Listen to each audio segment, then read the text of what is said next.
Hi friends, welcome back to Still Figuring It Out, where we explore growth hacks and self-improvement tips to live healthier and happier lives. If you're new here, I'm Martin, and today we're going to talk about morning routines, specifically how to create the perfect morning routine to kickstart your day and set yourself up for success. Now in this video, we're going to explore an 8-step framework that activates the mind and the body. So let me start by saying that there's no perfect one-fits-all morning routine. Everybody is unique and has different schedules. However, scientifically, there are some bases that should be covered every morning, and we're going to talk about that now. So all the steps I'm about to dive into has been based on extensive research by 3 major people, Matthew Walker, David Sinclair, and Andrew Huberman. I really recommend you check them all out. Matthew Walker has written the book Why We Sleep and is an avid leading sleep expert. David Sinclair talks all about longevity. He also has a book. And Andrew Huberman is the leading brain scientist at Stanford. He also has the Huberman podcast where he presents all of his information for free access. So I highly recommend you check it out. So as we go through these 8 steps, the really first and obvious one is sleep. And sleep really helps regulate your body clock, gets your circadian rhythm in sync.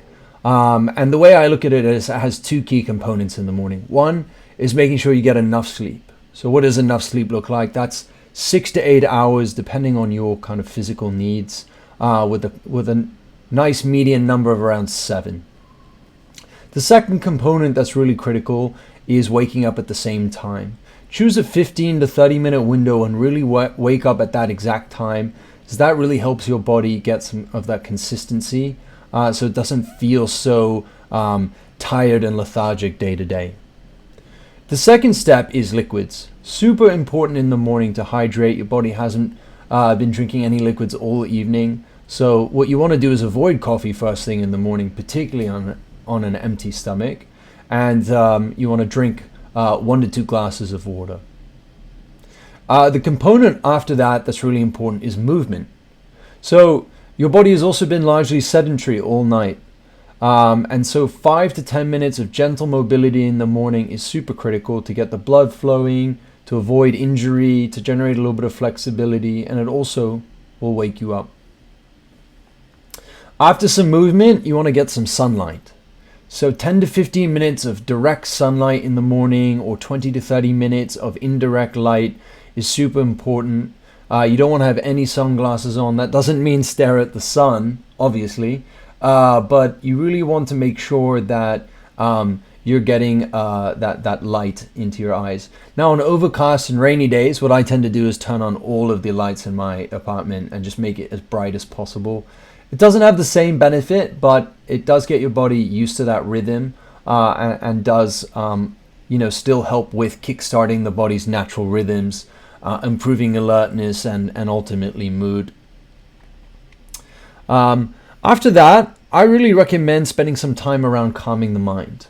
And now this could be something like meditation or mindfulness or gratitude or self-reflection, and you want to spend about 10 minutes each morning doing that. And what that does is just still your mind and reduce stress levels and kind of just start to prepare you for the day. Now this one isn't a fan by most people, but it is extensively studied most recently and is hugely beneficial, which is cold exposure. Now with just 30 seconds of cold exposure in the shower, 57 Fahrenheit or below, you'll start to see immense benefits around the immune system, reduction in inflammation, improvement of mood, and obviously with increased breathing alertness. Then breakfast isn't for everybody. It's still part of the main steps though, because even if you don't eat breakfast, you do want to put something into your stomach before that first cup of coffee of the day. So I generally recommend something with a little bit of fat, maybe a spoonful of avocado or whole milk yogurt, or even almond butter or peanut butter. A little bit of that fat is just a much better energy source for you than carbohydrates and sugars. So If you're going to skip breakfast, I'd recommend something small like that. If you are going to have breakfast, I'd really recommend something around kind of the eggs and avocado area, so getting that protein and fat in. This will also help prevent that kind of noon to 2 p.m. crash that you usually get at the end of the day. That's usually the carbohydrates or the sugars coming down. The last element is planning the day. Write down the top 3 priorities, browse through the calendar, make sure you're mentally prepared, and really just taking 5 minutes to do this has really proven again to reduce anxiety and kind of get people focused and ready for the day. So other things you could also do in the morning, learn a skill. If you have time, spending 15 to 30 minutes each day learning a new skill, like learning how to type faster or reading a book in an area that's not related to work, has proven to kind of relax the brain and also improve creative thinking, because your brain is tackling tasks outside of your standard work day. If you have time in the morning, a workout is a great addition to the mobility regime that you do. Now, not everyone has time to do it. I didn't cover it as a required step earlier because I typically do it in the afternoon. But if you did have time to do it in the morning, that's obviously really good for the body and critical for just longevity and health. And also, if you have some time, spend some time with the loved ones. Maybe that's calling a friend, hugging a family member, playing with your kids, or walking your pet and getting to spend some time with them. This is also really proven to boost mood. And so those are all of the steps. Remember, your morning routine should really be tailored to your individual needs and preferences. I've just listed kind of the key areas, but the kinds of steps that you can take as alternatives to fit into those areas are really up to you. So feel free to experiment and try different things and see what works best for you. If you don't have time to do that and you kind of just want to get a jump start, I'm going to dive into my exact routine that I've been honing for months and testing with devices like Whoop and Apple Health, along with meticulous journaling and qualitative measuring. I'm a big believer in the morning routine and making it successful for each day. If you read any of the top billionaires in the world, they will also tell you that having a good routine in the morning really sets them up for success. When your body is stressed and you're mentally overwhelmed, your routines is really what you default to. So if you can build good habits and good routines, I think you can set yourself up for success even in the worst of times. So diving right in, I usually wake up between 6:15 and 6:45 every morning. I like to use a vibrating alarm with my Apple Watch. I find that it's more gentle to waking you up, not as alarming.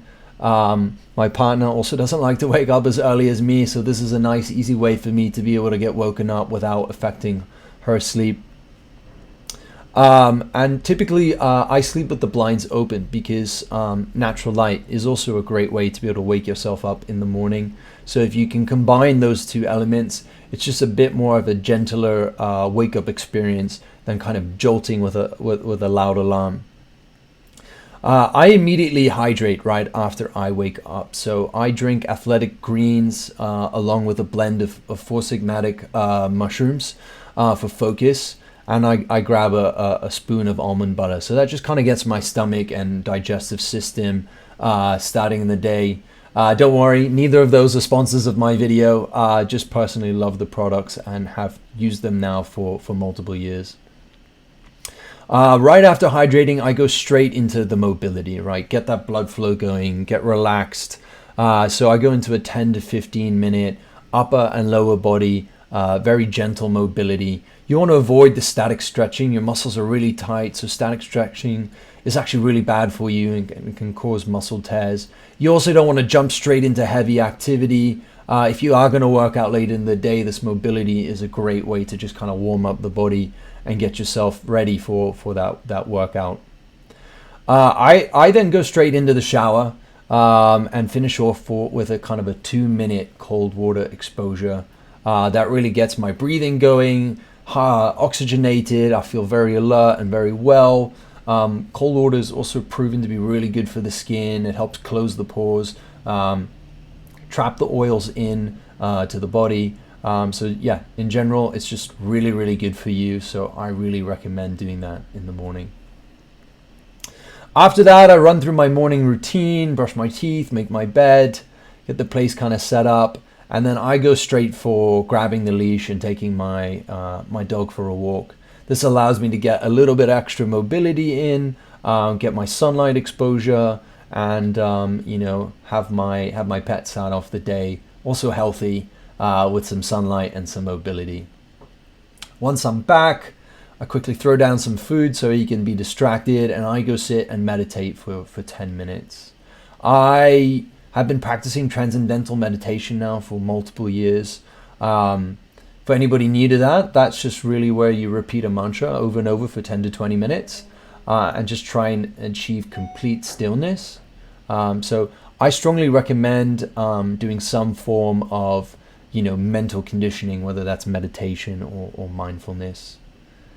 After that, I grab breakfast. I am not an intermittent faster. I know that there are tons of benefits there, and I will explore them in a later video.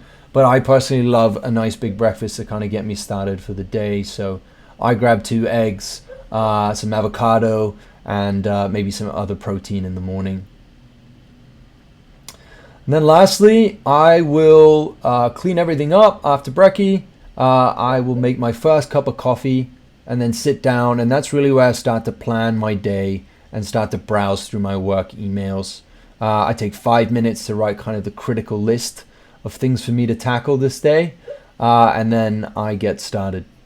So there you have it, the perfect morning routine framework to help you start your day and get off on the right foot. Now you can create your own actions using the framework I've provided, or give mine a try. And please leave some comments. Let me know how it works. I'd love to find out if you tried my routine, what you liked. If you changed my routine, I'd love to hear what's working for you so that I can share that with the rest of the community. If you enjoyed this video, please hit the subscribe button so you never miss a friggin' thing. Thanks for watching, and I'll see you at the next video.